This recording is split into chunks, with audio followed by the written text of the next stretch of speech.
Welcome, Moss. It's so good to get you here. It's been a little while. I've been kind of talking to you about the show. You've been busy, we've been busy, but we got you in. So I'm really glad about that. I'm glad to be here. Thanks for asking me. Yeah, you're welcome. You're welcome. And so I've know you a little bit, not that much, but obviously from Brighton and around, and just wanted to hear your story. Yeah, man. Which I thought would be quite good. Yeah. So how did you start off in Brighton? Were you born here? Yeah, I mean, let's go right back, yeah? Yeah. Like, this is my story, my chance to tell my whole life story, right? Yeah. So let's start with my mum and dad, right? Yeah. So my dad grew up in Milner Flats, which is next to John Street's police station. Yeah. They used to have a really bad reputation back then. He grew up with 4 brothers, a sister, in a 2-bed council flat. Wow. My nan, on my dad's side's Irish, and she was a drinker. My granddad was a gambler, but they are both dead long before I was born. And my auntie, who's also died before I was born, she brought up the 4 boys. And my mum grew up in Lower Rock Gardens with her brother and sister and my gran. That gran died before my first birthday.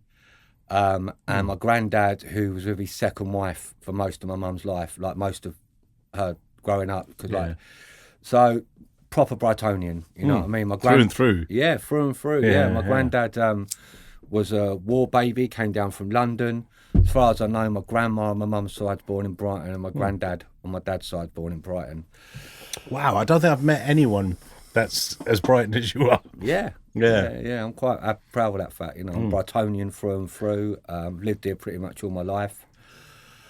So like, my mum had me when she was 16. She got pregnant when she was 16. When I was born in June, her birthday in July, she was 17. And it was the late 70s. My nan wanted my mum to have an abortion, and she ran off with my dad to Eastbourne, then came back with me. She literally they went and hid out there so that they didn't get the abortion forced on her, and then they came back to Brighton. We lived in round the corner from where I live. My first flat literally is on the back of my flat now. Oh wow. Yeah. And my mum kicked my dad out before my first birthday. And then my mum, her own addiction issues sort of came to fruition. She went and moved on to the Travellers site, was on the Peace Convoy for a little bit, so I was on the Peace Convoy as a baby. Well, that's been an interesting... I don't remember none of it, to be honest. I don't remember none of it. But she came back to Brighton a heroin addict. And we were put in this flat from BHT, actually, like big charity in Brighton that's helped me through my life as well. And so I have some really good memories of being in that flat in Hollandbury. Really good flat, really good. I remember being spoiled, having all the Star Wars toys. Like, life was pretty good. Was it just the two of you? Just me, my mum, and her friends. She had a lot of friends around all the time because my mum was in active addiction, right? And it went downhill. It went downhill quite quick. She got caught robbing a chemist back when they had all of the drugs, heroin, coke, all that sort of stuff. They had that. So I must have been about 5, and one of my earliest memories is being in a courtroom with my mum being taken away from me, and she's screaming at me in the court, and I'm screaming and crying. So one of my earliest memories really is of trauma and of me just crying for days. That's awful. Right? Yeah, it was awful. Yeah. What kind of age were you? Would have been about 5. Oh man. Yeah. That's 5, 6. Very hard. Yeah, and it was really hard. And I ended up in a foster home round the back of Preston Park by PDSA. I remember being bullied by the older kids, being at the dinner table and being called a baby and being picked on. And I remember I had to hide and isolate and all this sort of stuff. So you had it tough going, man, from the get-go. From the fucking get-go, yeah, it was tough. Shit. It was tough, you know. And but eventually that didn't last too long. My auntie, she managed to get custody of me. So I went and lived with my auntie in Hangleton with my cousin Leona, and they were some of the happiest times of my childhood. It's proper family vibe you got. Yeah. And like me and my cousin, we became like brother and sister. I was treated totally equally to my cousin. Like there was no disparity. Because I remember at the children's home at Christmas, I got fuck all. You know what I mean? I remember getting a little pack of 18. My other kids were getting massive toys, and it was like, why the, you know? But anyway, with my auntie, she was treated me and my cousin as equals. And then there was memories of my mum sort of turning up and sort of being not sticking around, like she'd show up for a birthday and then fuck off. You know what I mean? And it was a bit, okay, what's going? I don't really know what's going on here. But growing up in the 80s in Hamilton was great. You know, we were out in the streets, football, fucking, you know, we'd get on our bikes and we'd go and we'd be gone for 2 hours. You know, we'd get back before it's dark, kind of thing. And we're like 8, 9 years old. You know what I mean? Just good times, man. Yeah, good times. There were some really good times, and you know, it kind of and then what happened? My auntie got pregnant. And so I had to go, and I had to go and live with my granddad and my stepnan. And my stepnan's like my granddad's third wife, and we lived in Mulscombe. And but I became a bit of a babysitter for my little uncle Jamie, which was a bit. It was a bit for your uncle. Yeah. For my uncle, he's a lot younger than me. Oh, I see. He's a lot younger. Like he's 10 years younger than me. Wow. But like where me and my cousin had equal rights over the TV, like she wanted to watch Care Bears and I could watch Transformers. Yeah.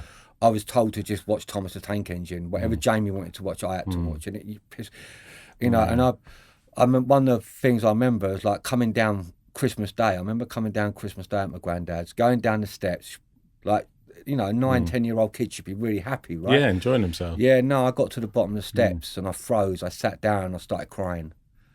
You know what I mean? Because I just knew, like, it just wasn't right. You know what I mean? I could hear my stepnan and my granddad in the other room, you know. But I remember kind of going in there and, you know, eventually getting over myself. But I think, I don't know. But anyway, it's like just weird stuff happened. Like, it's like I just wasn't treated like a kid half the time. You know what I mean? And I really started to play up.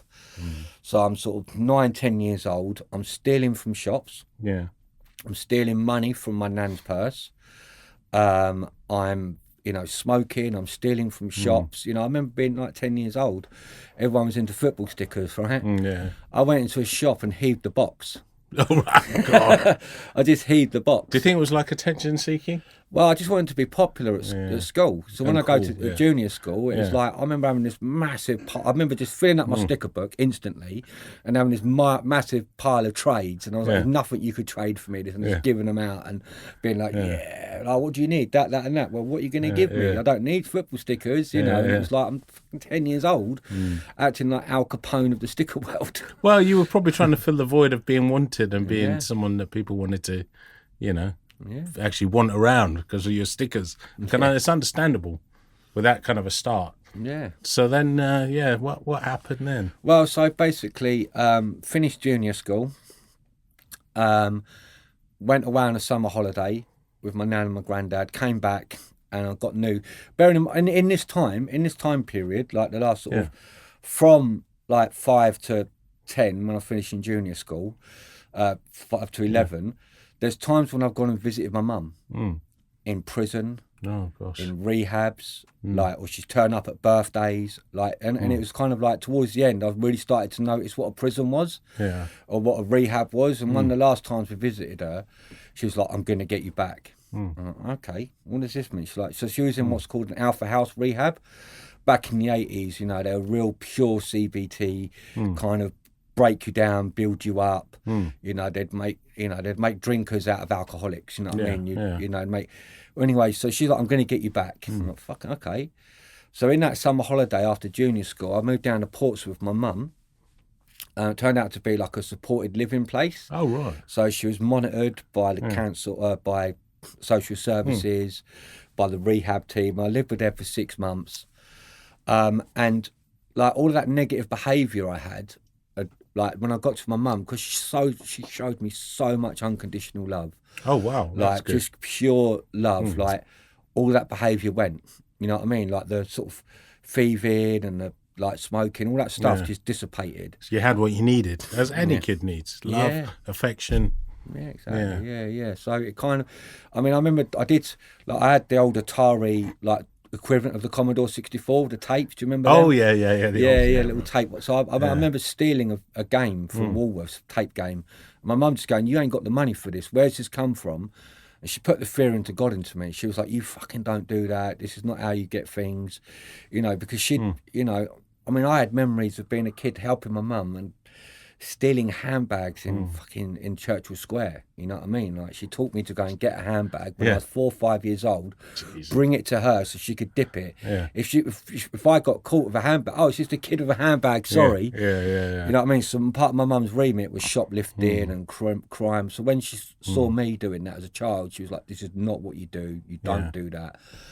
Had she had a change of perspective by then? Oh, yeah. So did she get... Yeah, she completed the Alpha House rehab, which was like 2 years. Wow. So it was like a 2-year rehab, 3 stages, you know what I mean? And it's like, the stage that she was in with me she called it the 4th stage, because it was kind of like separate from the rehab, but kind of involved with social services and everyone. But yeah, we came back to Brighton just before the start of senior school. But I arrived late. So I missed the first 2 months. I think we arrived back in like October, November. So I'd like missed almost 2 months of school.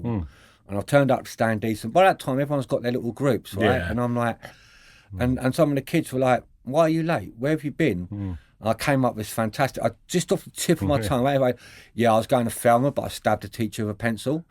Oh, God. You know what I mean? So I got this reputation straight from the start of my high school, just someone who's crazy, and there's this guy. Did you enjoy that? Did you revel in it? Not really. I mean, it probably just put kids off from being my friend, really. Yeah. You know what I mean? Like, it didn't, but it was kind of like I had to, it just came off the tongue. It was a lie that I told for a long time. Yeah. Anyone who answered that question, that was the answer they got.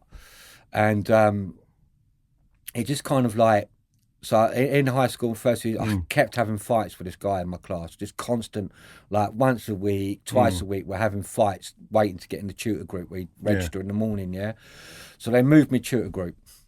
So like the little bit before that, just before, like when I first arrived in Brighton, we had a social worker. I was having child play therapy. A social worker came visit me in Swamper Flats in Whitehall, and he took me down to the playing fields, and I met this guy called Chris, my mate Chris, and he became my best pal. And he was a couple of years younger than me. He was at junior school, but we became really best pals, and we had I built up a good friendship group, and we had like different like couple of mates from around the corner, and we used to play football, and like it was kind of like really normal.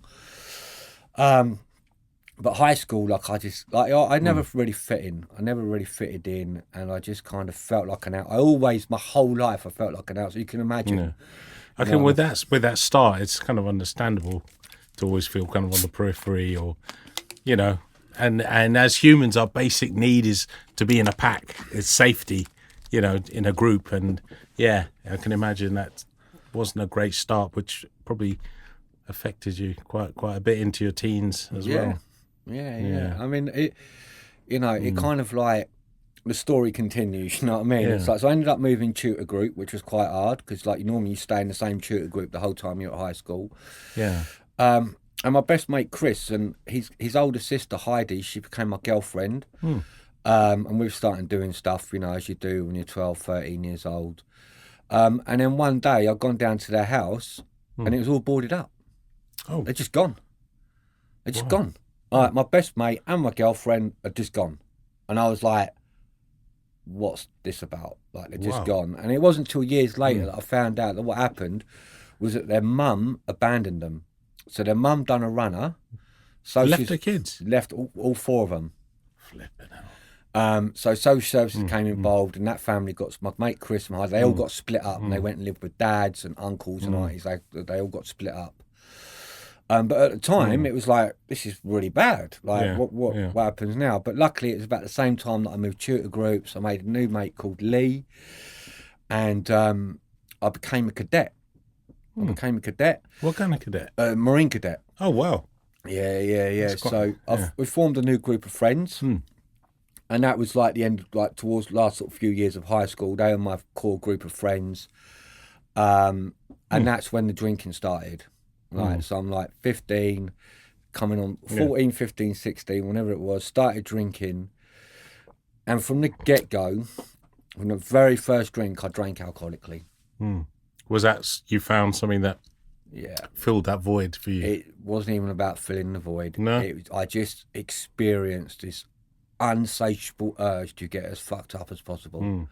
Like, I don't, like whenever I got access to a drinks cabinet at house parties, I'll be one of those kids who have a pint glass with a bit of this, a bit of that, a bit of this, a bit of that, a bit of this, and I'd drink it. I mean, I'd wake up, I'm 15, 16, like, because I was 16 when I finished school, so this is 14, 15, waking up in bushes, waking up in hospital, waking up on my doorstep, waking up with, I remember waking up after my mate Lee's 16th birthday. I woke up in a pool of vomit in his bedroom floor with his mum trying to clean it, with me lying in this pool of vomit that I created. And I just woke up and I've got to go. She went, go and wash your face first. And I remember and then just getting out of there. And did you feel at the time that was normal, or did you think, I'm drinking more than my mates? No, I didn't care. I didn't feel like that at all. Like, but I remember my mate Ian. He was like the sensible one, the ringleader, and I think his dad had some drug issues, because we used to be really anti-drugs. Like going to Stanley Decent, where kids were coming in on acid and smoking puff everywhere. Wow. We were really anti-drugs, like our little squad. Just drinkers. Just drinkers. Because that's what squaddies do, right? Yeah. And it's like, he used to say to me on a Monday, he'd go, "What's wrong with you?" I was like, "What do you mean, what's wrong with me?"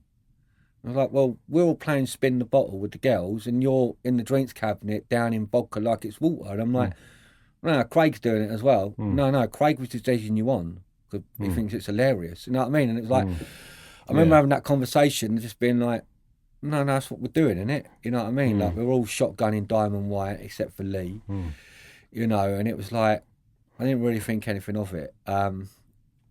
There's some other stuff that's happened. So before I finished school, because I know you wanted to talk about this as well, and I'm happy to talk about it. Okay. So around my sexuality and my gender, right? So when I was coming into puberty, my girlfriend I was telling you about, and my best mate, my best mate. Well, first time I got drunk, I got naked with my best mate. He was not into it. Yeah. He was not into it. We had a drink. We must have been 13, 14. We've had a bit of his mum's vodka. We come to my mum's house and a bit of whatever we could find there. Got naked. He was like, "I ain't doing this." And I'm like, all right. I was really into it. But then it was shortly after that when I went back to the house and it was boarded, right? So I thought it got boarded because of that. Oh, shit. Yeah? Jeez. So there was a part of me that went, fuck, it's been boarded. And they've left because of, because of the gay experience I had with my best friend. But it's like, at that time as well in my puberty, like I had long hair, and no one ever asked me why I had long hair. I wasn't really inspired by rock music. I mean, there was a guy around the corner, Twiggy, his name was, like really nice bloke. He had long hair, rockers and all that. But I liked long hair because all the women had long hair. Yeah. No one ever asked me that. And something I used to do when I used to babysit, so I used to babysit for my cousin or babysit for my little uncle Jamie. And my mum, I used to wear all the women's clothes. Like the kids would go to bed, and I'd go and put the women's clothes on, and like I was kind of. How did that make you feel? Was it like a release? Did it feel comfortable? It was just an impulsion. Yeah. Like it was. I don't know. It's something I had to do. Like it was something I wanted to do. Something I wanted to explore. Like wearing stockings and did the 90s and all this stuff. I would do it, and I don't know. It just felt like it was a natural thing for me to do. Right. It was like something I wanted to do. Yeah. But when I started hanging out with this new group at high school and became a cadet, I had to shave my hair off. And it's quite a macho vibe, isn't it? Yeah. I had to have my hair. I couldn't have long hair and be a cadet because men don't have long hair in forces, right? So I had to have the short hair. So my whole thing became like really am the chameleon. So when I came to that group, I fitted into that group. You know what I mean? I wasn't in this sort of like place by myself with the rock kids and my guitar being cool. It was like, no, I'm going to be a cadet and all that sort of stuff. Was it hard for you to have your head shaved? No, my mum certainly made a spectacle of it. She was like, "You really sure about this?" Yeah, I'm going to be a cadet. Lee's my best mate. I can't go cadets with long hair. You know what I mean? And it was like, so it sounds like when you face challenges, you don't face them half-heartedly. You jump in. Oh yeah, you jump in. You're committed. Yeah, I'm definitely committed. I like that. Yeah. Wow. So, just some finishing high school. Last sort of 6 months of high school, start smoking puff, right? And now that is the thing that fills the void for me. That is what gives me ease and comfort. Like I can smoke weed all day, every day. Like, when I ever smoke cannabis, I experience a phenomenal craving for more cannabis. I just want more. Like, you put a bag in front of me, as long as I know it's going to last me all night, I'm cool. Yeah. You give me a 10 bag or a fucking 20 bag, I'm like, but if I got a quarter or a big eighth or something, you know what I mean? And it's like, I can be like, yes, I've got that's going to last, you know? So from the very get-go, what I've discovered with weed is I don't get in trouble. I don't wake up in hospitals. I don't wake up in John Street. I don't wake up, you know, in places I shouldn't. Aggressive or yeah. fall asleep as if you're, if anything.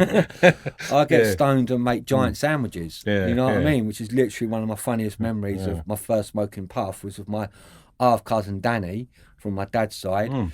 We made this stupid Garfield sandwich which was like this big, and then he went, can it be bigger? And I made all the fillings again, and it was like square sausage and bacon, and just like this proper stoner bunches. Yeah, but it did lead to problems though, because the problem was with my cadet mates, the ringleader Ian, a couple of others, and Lee. They're all really anti-drugs. So the problem is I was smoking puff with most of them, right? There's like literally half of us who are smoking puff, and half of them are really anti-drug. And I go down cadets, normal Friday night. And we always hang out afterwards. We go to cadets from 7 to 9 or whatever, and do our thing and and then we'd hang out and get drunk and go get food and stuff. Well, we started the night and we were just sort of hanging out, and then Craig goes, last week Moss came to cadets stoned. You know what I mean? And it was like, shit. And Ian kicked off. I remember him throwing this can of Coke at my head. It bounced off my head. And as it bounced off my head, I saw him and Lee charge towards me. And I've gone to defend myself. They've knocked me down on the ground.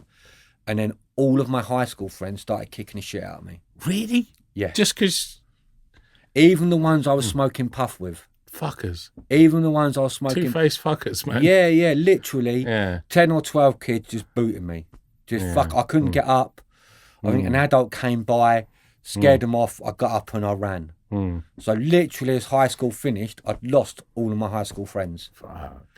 So here I am, end of school, which I didn't do great at. One of the problems I had in school is I never had glasses, and I never saw a chalkboard until I was 15. Because back then they didn't check if you were struggling to read or if you could comprehend what was going on. Yeah, they said I was dyslexic. They just meant dyslexia.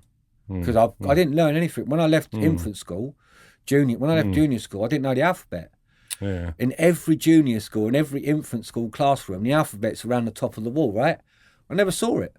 Wow. I spent my whole life blind, like sitting in front.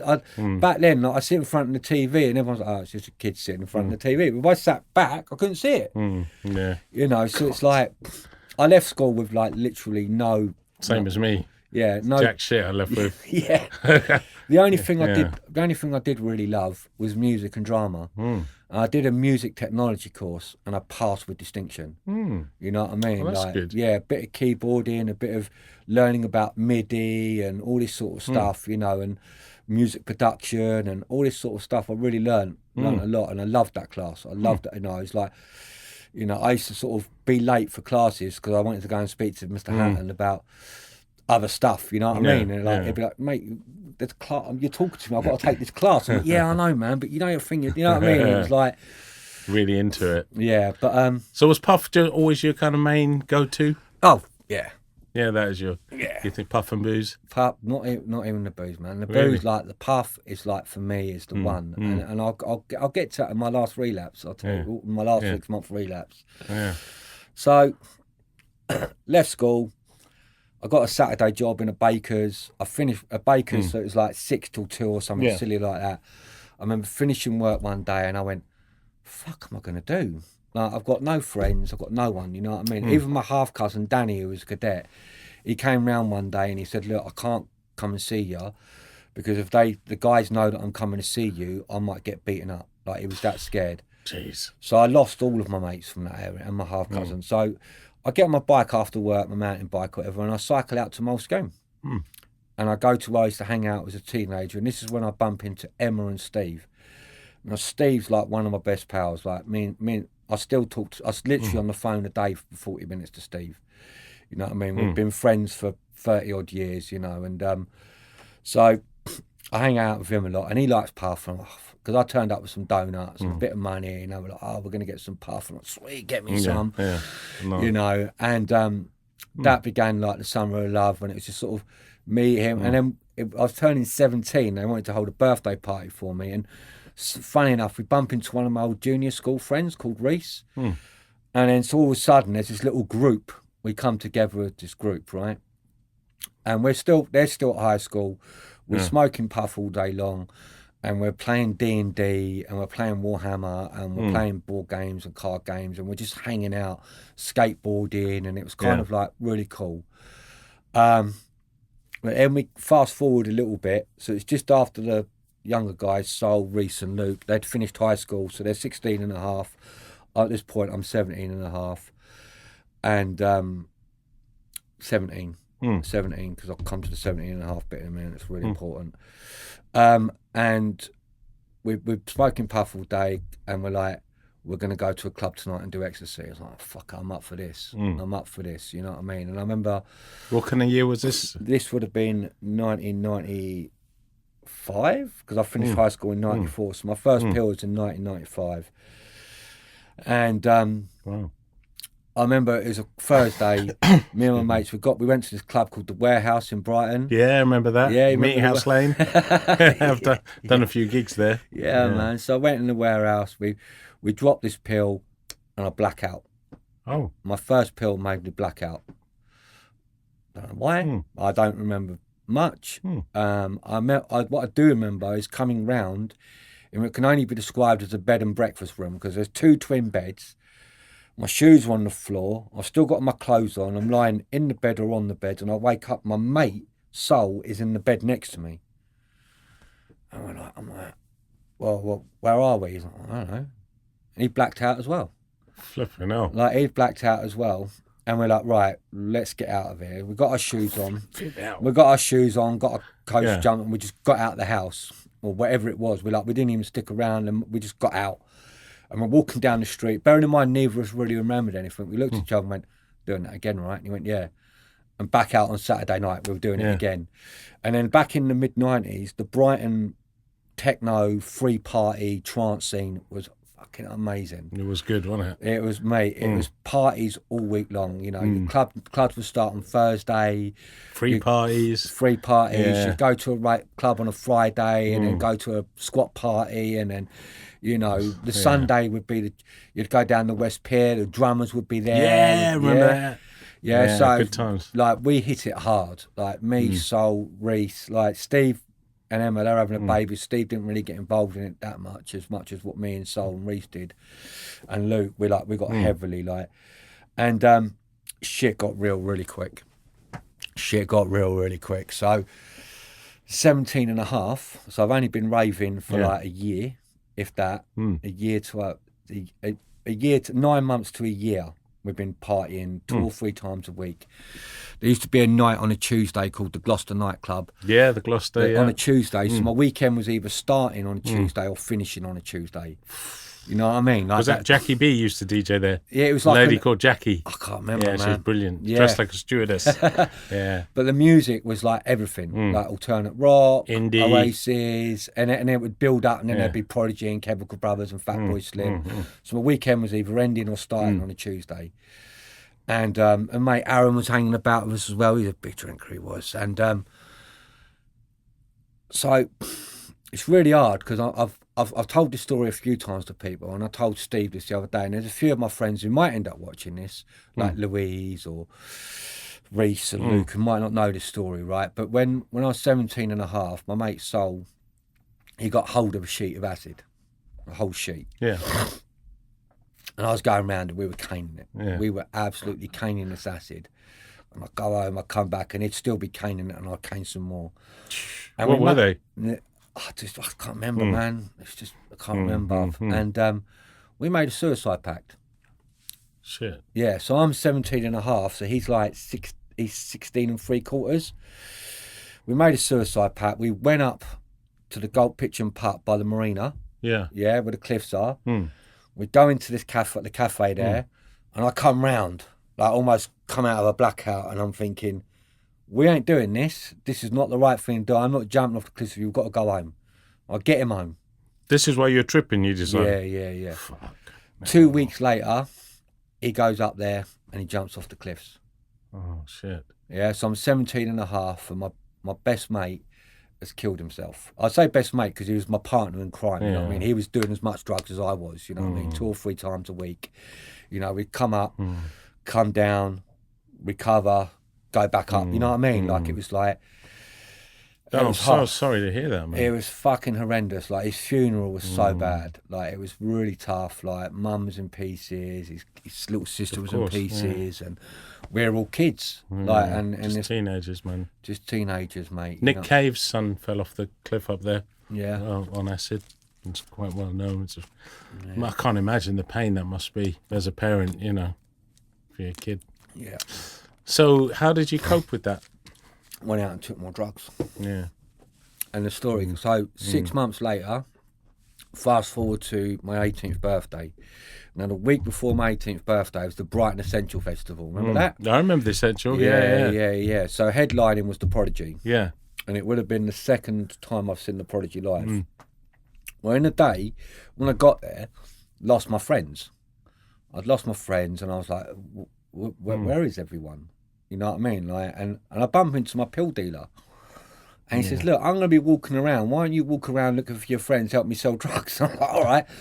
And he'd literally give me 10 pills. I'd turn around and go, I want pills. And they would just go. And he'd literally fucking run 20 feet. And then I'd go up to him and get... I stayed with him the whole day. And don't know how many pills I took. I don't know how much acid I took. I don't know how much speed I took. I remember going into the Prodigy gig and kind of coming out of blackout, out 100 metres away from the tent, raving.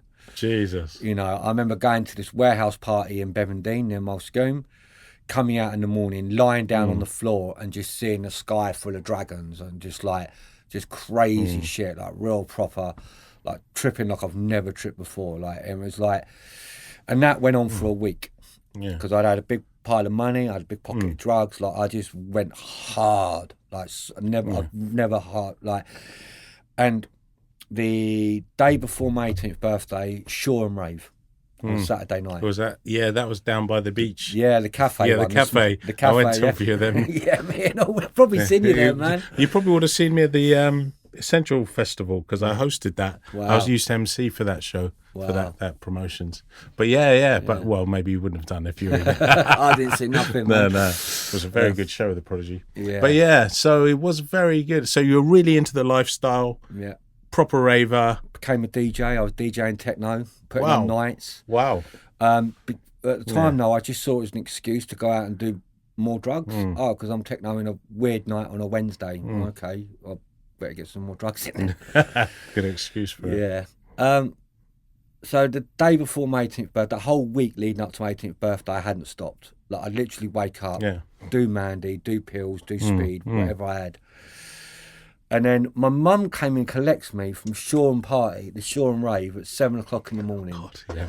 She comes and collects, what are you fucking doing here? You got a birthday party on the 18th. No, it's my 18th. We've got a big party planned in the pub. Come home. She takes me home. She gives me like temazepam or something. She'll take one of these, go to sleep.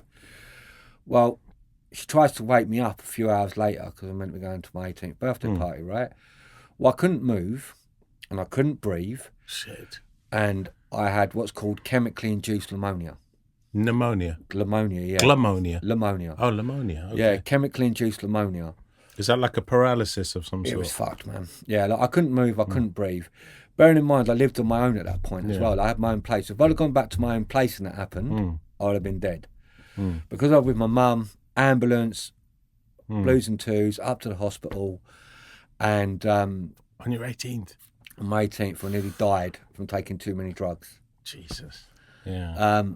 3 or 4 days in the hospital. The day I get out of hospital, what's the first thing I do? Reload. Yeah. Yeah. Yeah, straight on the path. Right, where are we going tonight? Who's got what? Where are we going?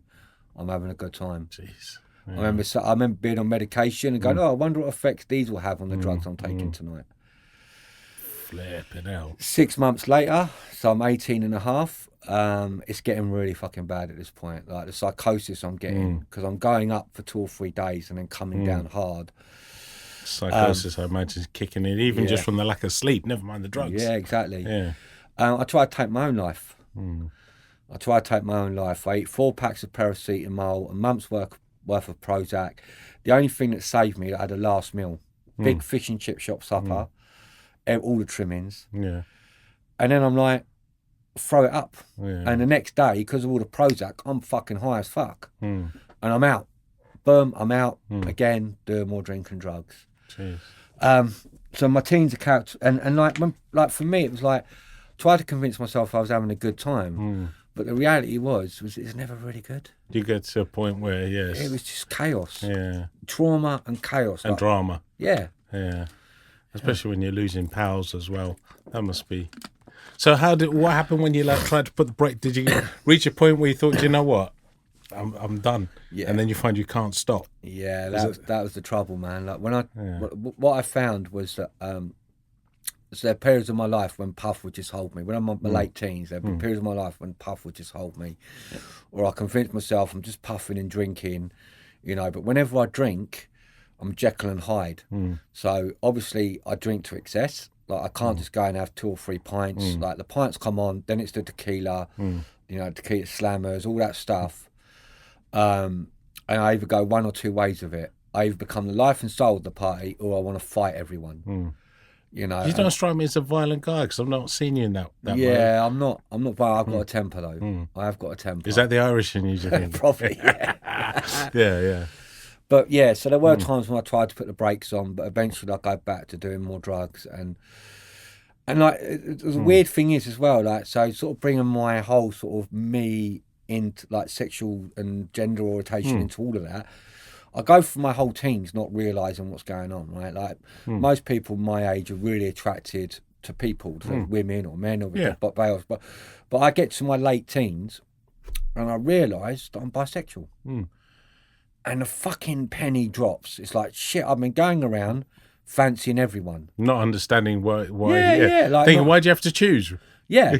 What? Yeah. And my mates were getting fed up with my drinking, like the mates I've been drinking and partying with, and I'm kind of sort of stepping away. I end up on Brighton's gay scene. And that was like my early 20s. There's a lot of drugs in that scene, isn't there? A lot of drugs, a lot of alcohol, and believe it or not, a lot of me going into blackout and being told the morning after, you were crazy last night. You were doing this and that, and I'm like, whatever, man. I don't really remember any of that. Jeez.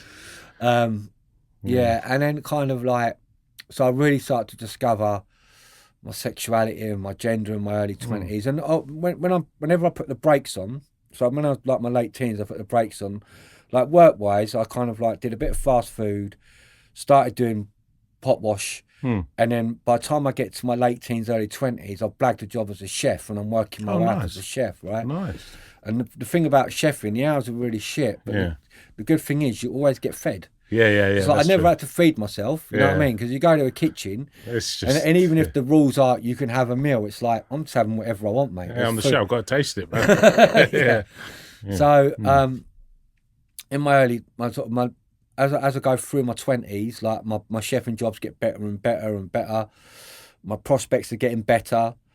I've done still using it. Still using. So still managing to hold it down. Holding it down, mainly with puff, like smoking puff all day, every day, and then just get. And then there was this time period when I was working in the fucking pub up on Cromwell Road on the corner there. I worked there for a year as a chef, and I got to live in this pub, which was great because I didn't have to pay rent. The manager was outgoing, and he didn't put me in the system as having to pay rent. Oh right, okay. The other guys working there were all having to pay rent. Oh right, that's good. And I'm on a better way, and it's like I ended up that year. I went through this kind of like there was this sort of real big phase of like, if I stay away from speed and if I stay away from ecstasy, I'll be all right. And I went on this sort of weird kind of like year of doing hallucinogenics, a lot of mushrooms, LSD, psilocybin, DMT. That's some crazy stuff. I've heard a lot about it.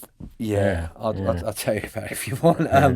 Seen some YouTube videos about DMT. Yeah, and I was like, I've convinced myself I'm like this urban shaman. I'm an urban shaman. That's what I am, you know. And the DMT trip I had was, without no shadow of a doubt in my mind, there is an afterlife. There is life beyond this one. I've seen souls. I've seen what's next. I've seen, like, it's... Did the people come to meet you? Because apparently people have the same trip. Yeah. Where you're greeted by these things. I didn't meet entities. Yeah, what I saw was this... I'll tell you what. So I smoked DMT, right? I smoked it. As I exhaled, I went into, like, a coma. Yeah. I'm hitting the floor. I'm convulsing for 20 minutes, right? I kind of, like, didn't leave Earth. But what I saw was this different plane of Earth. So I saw angels and devils existing on this planet. So people's souls. I saw the best of humanity and the worst of humanity. And some of the worst of humanity was where the devils resided, and the best of humanity where the poverty was, and all that where the angels resided, you know. And I saw this whole weird, like, thing. And then I sort of flew away from Earth. And as I flew away, remember those plasma balls you used to put your fingers on? Oh, yeah. I was in one of them.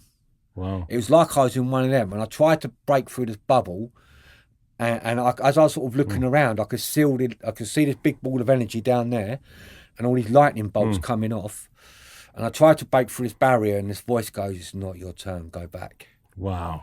And as I turn round to go back, I focus on the ball of energy, and as I fly towards it, it turns into the globe.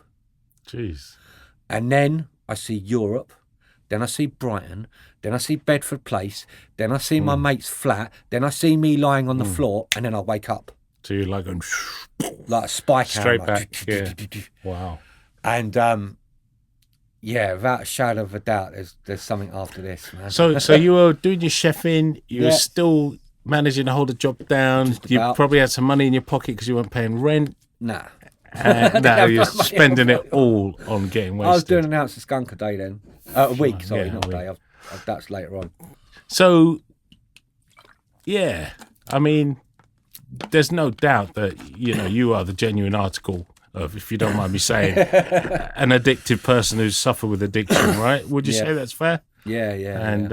And but to be fair with your start, I mean, it's not really, you know, it's kind of understandable. Yeah.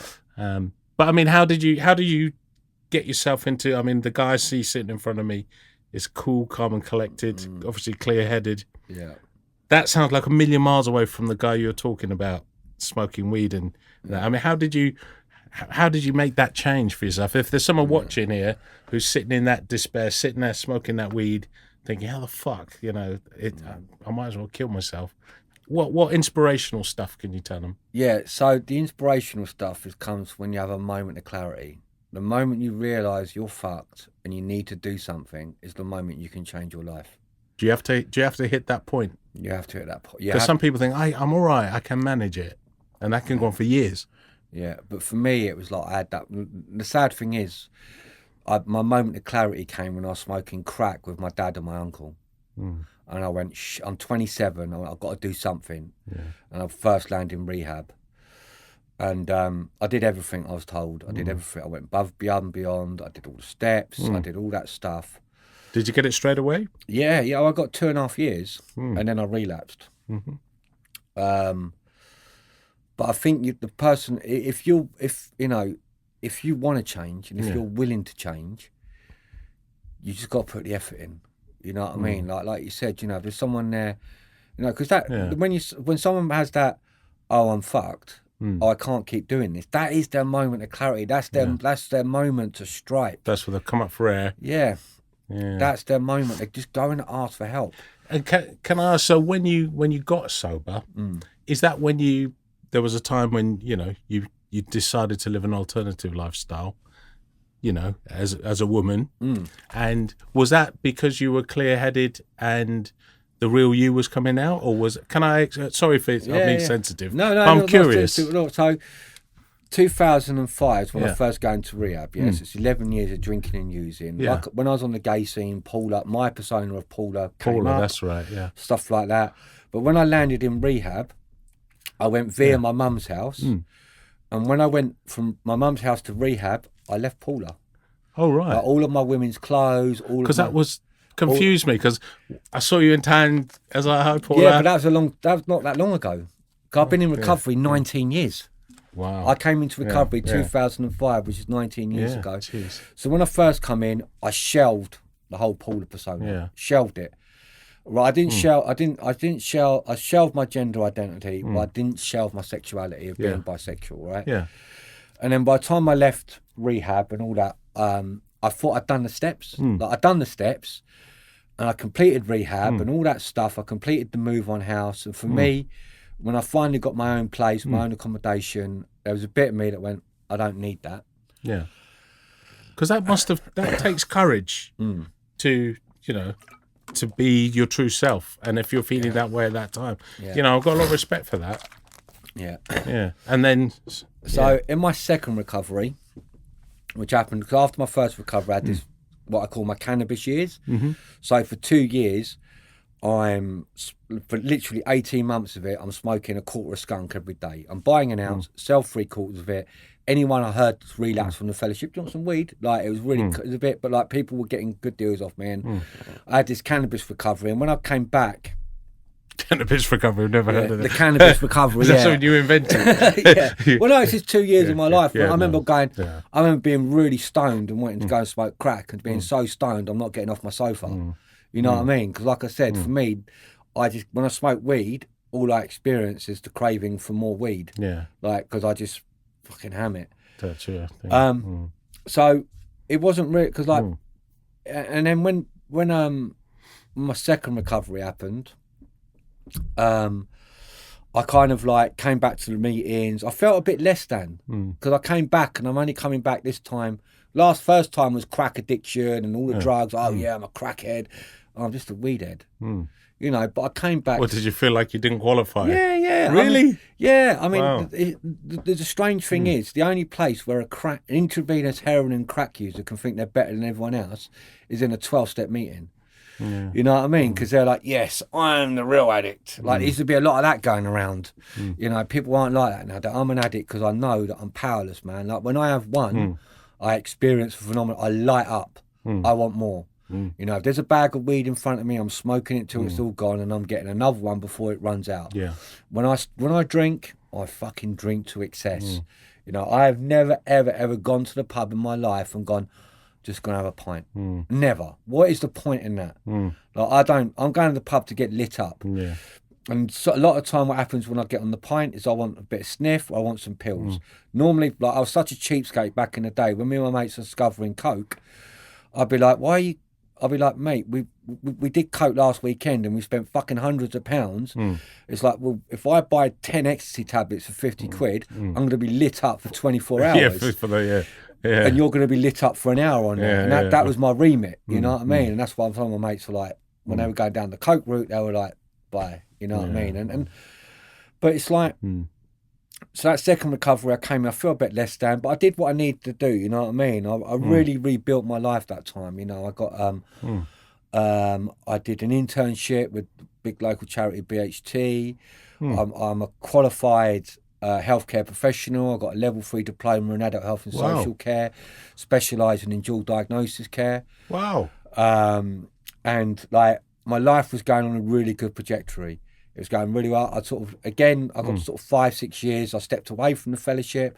I had a good group of friends outside of the fellowship with my board gaming and Warhammer and my interests. And this fellowship is a support fellowship. Yeah. The 12-step program, like the fellowship. Like it's the fellowship's the 12-step program for me is the only way I can sustain and maintain my sobriety.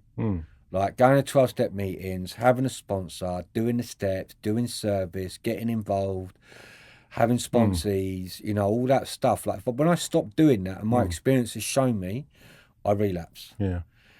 So at the end of my second recovery, because this is my third now, towards the end of my second recovery, I really discovered my sexuality again. Like, I started, I had a girlfriend who used to peg me, and then I used to put nighties on and all this sort of stuff. And when we split up, I realised, I remember I like sleeping with men as well, and I started sleeping with men, and it kind of like... It must have been quite liberating for you to feel, comfortable in your own skin and making your own choices. Yeah, man. Like, I was clean and sober, going to like swingers parties as Paula, and and doing all sorts of crazy shit, and how I didn't relapse in that time. Because that scene is quite, there's a lot of drugs around it.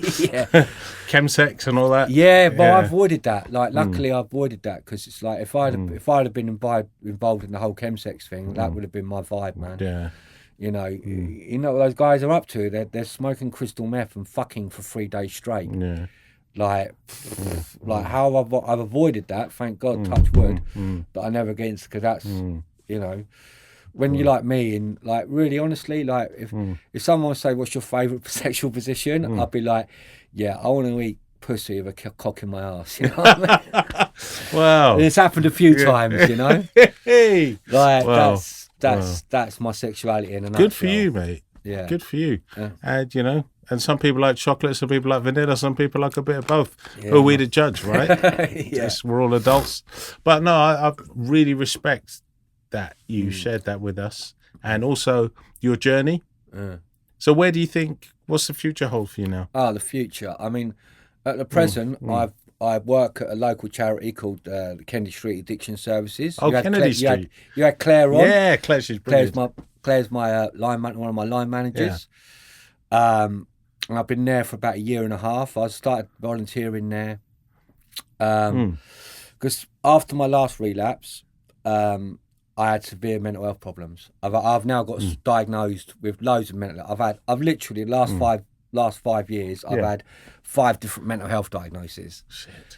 Emotional intensity disorder, emotional unstable personality disorder, complex post-traumatic stress disorder, bipolar affective disorder, ADHD. I've had all these diagnoses. And the best thing, and I've just had 16 weeks of therapy, right? 16 weeks of therapy. And he's told me the same thing they told me 19 years ago in rehab, which is the best thing I can do for my life and my mental health and my well-being is work a 12-step program. Wow. Gee. And they told me that 19 years ago in rehab. I've just paid for 16 weeks of therapy. Yeah. And the best thing he said to me was, continue working your 12-step program. Continue going to your fellowship. There's many fellowships. There's hundreds of fellowships out there. You've got CA, AA, NA.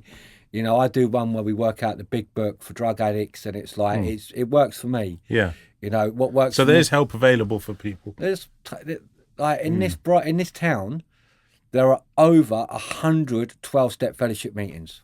Wow, that's a week. A week. 100 a week. 100, without a shadow of a doubt, there's more than 100. And there's probably, is there quite a lot of different ones as well? Yeah.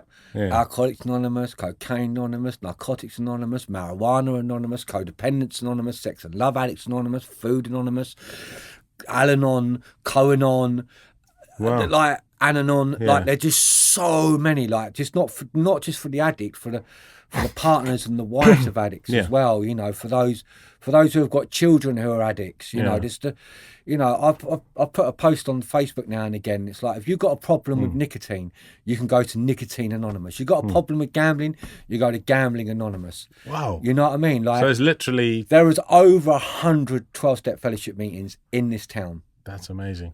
So as well as it being at one point was the drug capital of the UK, is also probably the recovery capital in some ways. It is one of the recovery capitals for everything.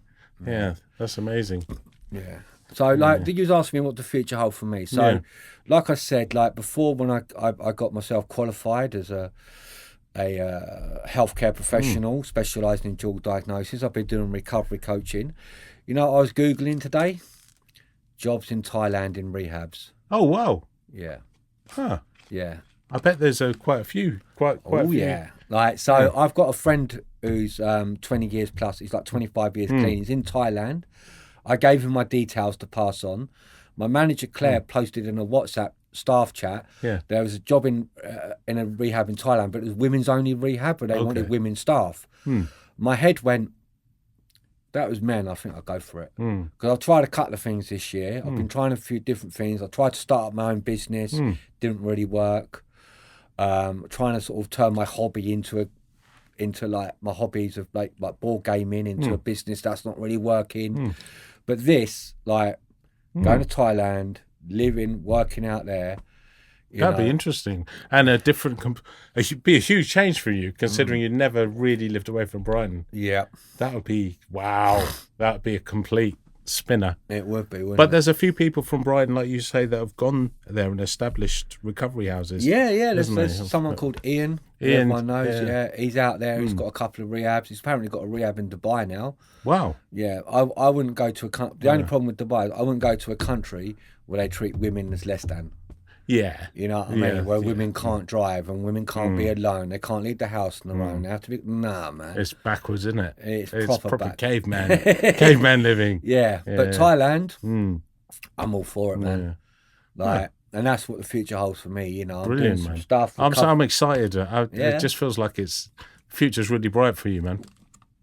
Yeah, I'm trying to remember what the other thing was I wanted to ask you. yeah. Well, I mean, one of the things you did want to ask me about. So, back in 7-8 years ago, yeah.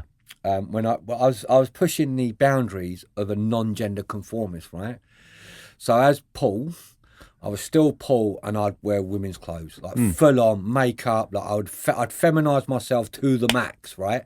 Outside of swingers clubs when I'm doing other things, like in just everyday life, skinny jeans, heels. Yeah. And I had my diagnosis of gender dysphoria.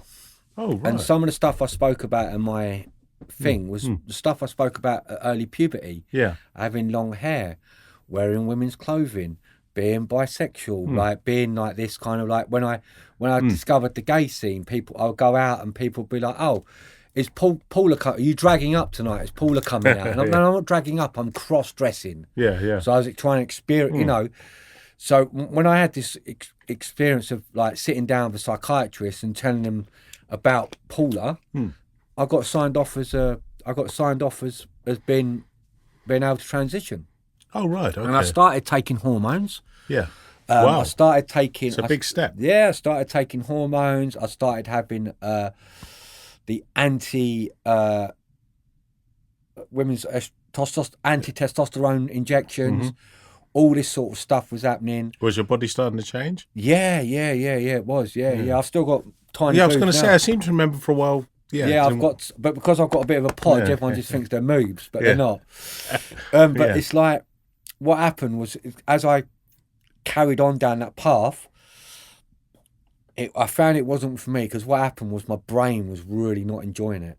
Right. My brain was not enjoying being full of estrogen and lack of testosterone. Like, I remember one day, I remember literally like just standing thing for a guy, having a shower, wearing his dick. I've knocked one out, right? Couldn't get hard. Like, I'd lost the ability to get hard. And Welcome to my world. No, no, I'm joking. but it's like, that really upset me. Yeah, like, I remember, of course, because of the estrogen and lack of testosterone. And I remember really upsetting me. And from that moment, I went, transitioning is not for me. Right. I've So you gone want to put too the brakes far. on. I've gone too far with it. Yeah. So I put the brakes on it. I was about a year sober. I had really bad mental health anyway. I got sectioned because I had like psychosis and like some stuff happened. But then I kind of like went, I'm done with Paula. Like, I'm done. Like, I'll just keep it in the bedroom. Yeah. You know what I mean? With me and my partner or whatever. Yeah. It's like, that's that. You know what I mean? And it's like, it's quite hard. I mean, because like, you're saying that earlier on, we're joking about my name, right? Well, I wasn't sure whether to say Paula or Paul. Yeah. I mean, so depending on what period of my life you've met me, depends on what my name is. Right. Right. So if you met me junior school, beginning of high school, my name's Paul. Yeah. Towards the end of high school, because I was a cadet, we all used to call each other by our second name. So my second name was what? Moss. Yeah, Moss. Yeah. So everyone used to start calling me Moss.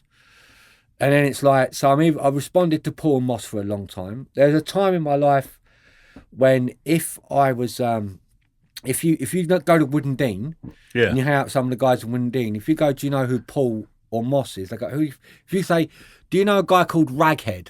The Raghead. Right? And someone in Wooden Dean pub will probably go, yeah, I remember Raghead. He was mental. Yeah. Right? And then when I come into recovery, I get the name Sonic and everyone calls me Sonic. You know what I mean? So it's like people from recovery today still call me Sonic, like all the old timers and that. And it's like a name is just a thing. It's like it's just a noise we use to attract each other. But you know, my birth legal name was Paul Kevin Virgo. When I arrived in school, because of my family, they didn't want me to be called Virgo, so they signed me up at school as Moss.